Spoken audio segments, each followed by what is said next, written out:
One of the things, well, the one that actually translates the most as far as ball skill wise would probably be baseball. Guys that play soccer, their footwork. Basketball, just the hand-eye coordination of everything, and just being able to change direction and run and jump and stop and start and all that other stuff. I think that stuff helps with it. Just because basketball is all of a change of direction game, similar to football in different ways. But wrestlers, wrestlers good. Just understand the leverage and everything like that. When it comes to those man-to-man type of combat type of things, and so. I think that all of it can work together. I think it all works together to kind of making you a better athlete. So much more than just, hey, and I'm playing football, then I'm gonna go over here and just train and run through cones and do like that. I mean, that's harder to improve in that area, in my opinion. Now it doesn't make it right. I'm just, it's just my opinion. I got you. You're young guys like Randricus, Corey Banks. Dawkins. Right. What have you seen from them as far as maybe being able to take another step? Yeah, I think, I'll start with Randricus. The biggest thing with Randricus is getting healthy. The guy has kind of dealt with something that's, ever since he's been here. But he does have a bunch of ability. He's a guy that's extremely quick. He does well after the catch and things like that. But his biggest thing is kind of getting healthy and getting him over the hump when it comes to that.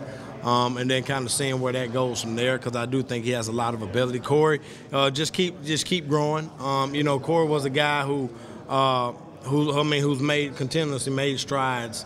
In every step that he's taken here.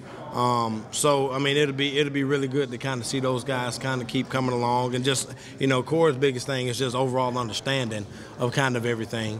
And then Chavis, very similar to Corey, just the whole overall understanding of the college game, similar to what I'm saying is this. So, understanding, hey, I don't have a curl. I got a curl on this play, but okay, why do I have a curl? Who do I need to try to get inside on that play? Or if I don't get it on this play, what defender am I holding? Am I sitting on? And just different things. Just those little fine points. I think is where those guys, not just those guys, even though all those older guys too. Just having a year now in the system, I think everybody can grow on.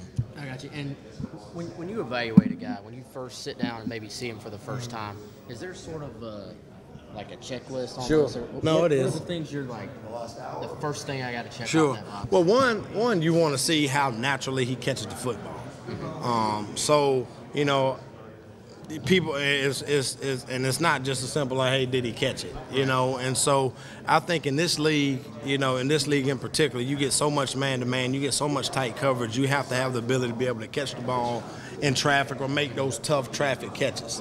And so being able to catch the ball with somebody on you or pulling on you and everything else. So do you naturally reach out and catch the ball with your hands? I mean, that's really important. Or do you let everything kind of get into your body? People who kind of do that, that's a little bit harder.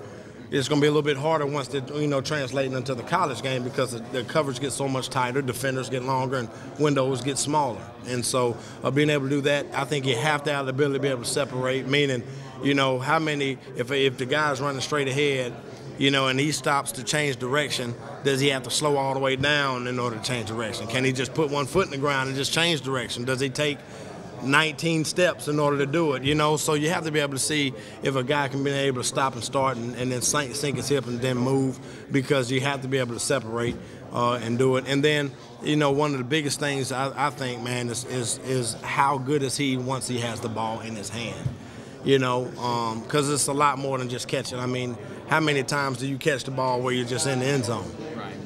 So you have to catch the ball and try to put it in the end zone. So how good are you at that part of it too? And so I think you have to look at all that stuff.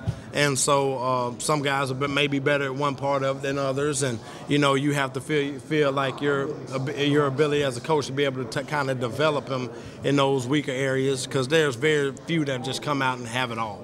And then there's some that you may rather have over others if you could take. If you could prioritize some certain things. So, yeah, I mean, that's up to each individual coach. But I think you have to look at those things. Obviously, the ability to be able to run and get to full speed, and not so much with how fast a kid is, but how fast does he get to full speed. So those guys that kind of take a while to kind of get there. I mean, those they may seem to struggle a little bit. You know, you probably would rather have a guy who maybe not have the top end speed, but get the full speed really fast. You know, because that's the game that you play. You know, being able to stop and start and get going. So I mean, just some of that stuff I think helps. Did you get a top speed pretty quick? It wasn't bad. It wasn't bad. Not so good now. Yeah, absolutely. Thanks, man. Appreciate it, man. Absolutely.